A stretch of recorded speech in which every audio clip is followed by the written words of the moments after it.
सब जानते हैं कि हमने लास्ट वीडियो में पढ़ा था राइट टू फ्रीडम टॉपिक को पढ़ा था। हम पढ़ रहे हैं संविधान इस टाइम और सब चैप्टर फर्स्ट है यूनिट सेकंड का और पार्ट है हमारा फोर्थ।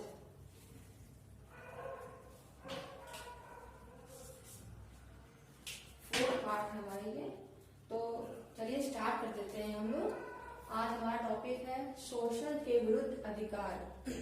ये संविधान के अंतर्गत तीसरा पॉइंट है जिसके अंदर हम पढ़ेंगे अनुच्छेद 23 और अनुच्छेद 24। तो चलिए समझ लेते हैं कि क्या है अनुच्छेद 23 में और अनुच्छेद 24 में। तो अनुच्छेद जो 23 पे रखा है उसकी जो हेडिंग है वो क्या है, मानव के दुर्व्यापार और बालतम श्रम का प्रतिषेध, ये इसकी हेडिंग है। तो इसके अंतर्गत फर्स्ट पॉइंट क्या है मानव का दुर्व्यापार और बेगार तथा इसी प्रकार का अन्य बालक श्रम प्रतिषिद्ध किया जाता है और इस उपबंध का कोई भी उल्लंघन अपराध होगा जो विधि के अनुसार दंडनीय होगा। मतलब अगर मानव जो है खराब व्यवहार और बेकार व्यवहार करता है या फिर बाल व्यवस्था वाला श्रम कराता है तो क्या होगा, संविधान के खिलाफ या विधि के अनुसार जो भी उल्लंघन करेगा वो क्या होगा, दंडनीय होगा। इसके बाद सेकंड पॉइंट है इसमें, इस अनुच्छेद की कोई बात राज्य को सार्वजनिक प्रयोजनों के लिए अनिवार्य सेवा अधिरोपित करने से निर्वाहित नहीं करेगी। ऐसी सेवा अधिरोपित करने में राज्य केवल धर्म, मूल, वंश, जाति या वर्ग या इनमें से किसी के आधार पर कोई भी भेद नहीं करेगी। मीन्स जब इस अनुच्छेद में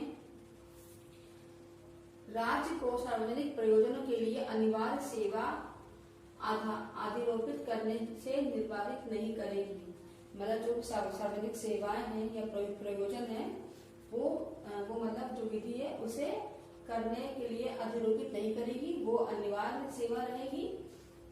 ऐसी सेवा अधिरोपित करने में राज्य केवल धर्म, मूल, वंश, जाति या वर्ग में से किसी के आधार पर कोई भी भेद नहीं करेगी। मतलब जो धर्म, मूल, वंश, जाति और वर्ग है इनके आधार पर राज्य है जो कोई भी मतलब भेदभाव नहीं करेगी, भेद नहीं करेगी।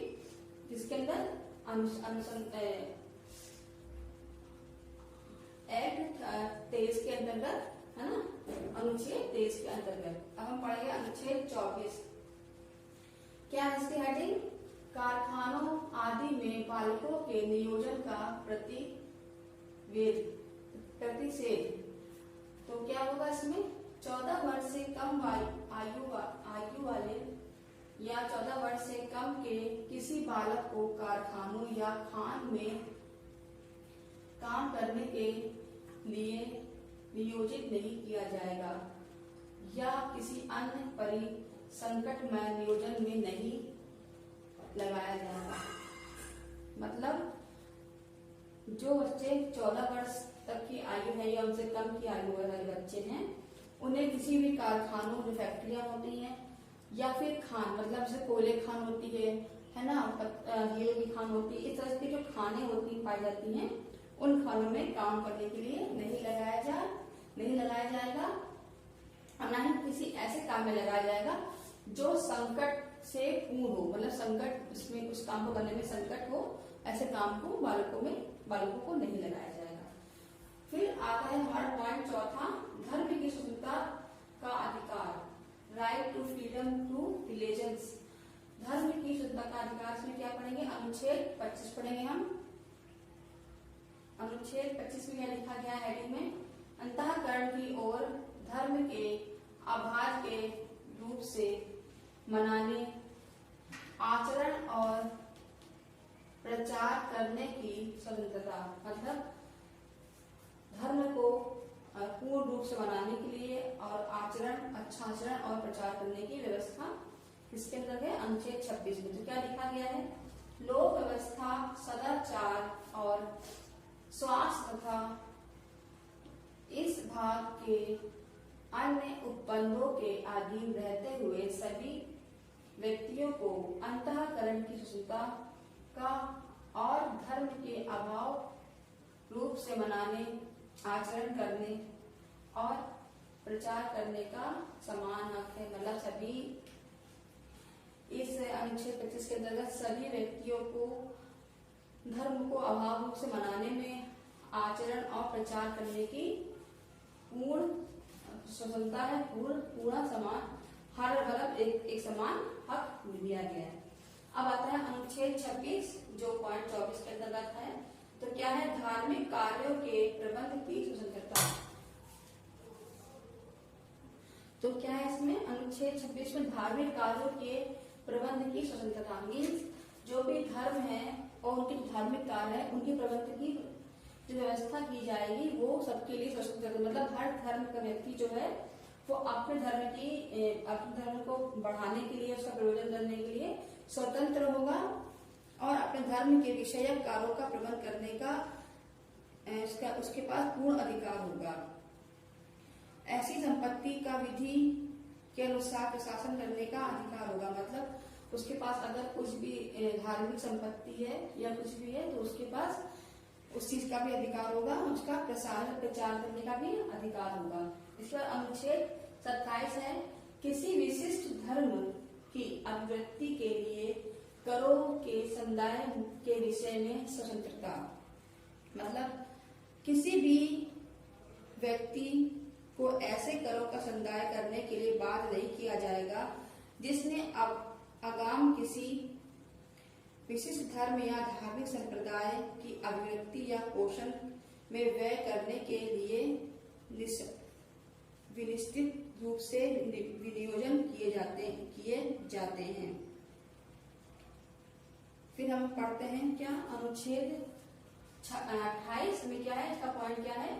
कुछ शिक्षा संस्थाओं में धार्मिक शिक्षा या धार्मिक उपासना में उपस्थित होने के विषय में स्वतंत्रता। मतलब कुछ शिक्षा संस्थाओं में धार्मिक शिक्षा या धार्मिक उपासना में उपस्थित होने के विषय में स्वतंत्रता। उसमें क्या है? इसका मीन्स ये होगा कि कोई भी व्यक्ति जो संस्था में है,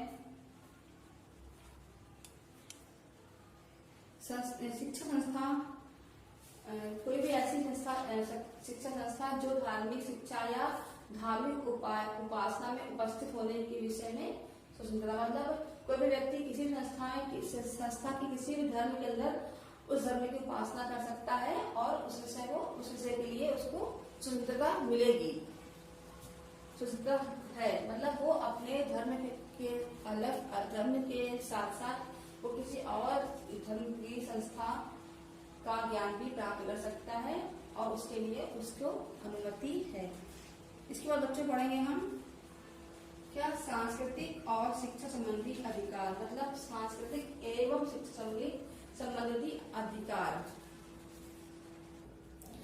तो बच्चों इसमें हम जानेंगे अनुच्छेद 29, मतलब हेडिंग नंबर 5 में जानेंगे अनुच्छेद 29 में क्या लिखा है?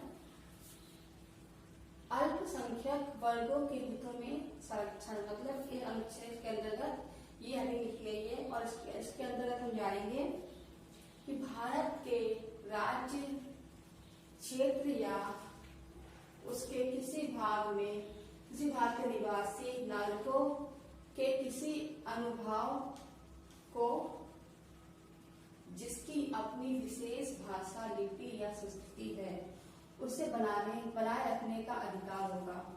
मतलब भारत के राज्य क्षेत्र में जो भी निवासी हैं, जो नागरिक हैं, निवास कर रहे हैं, उन्हें भाषा, लिपि और संस्कृति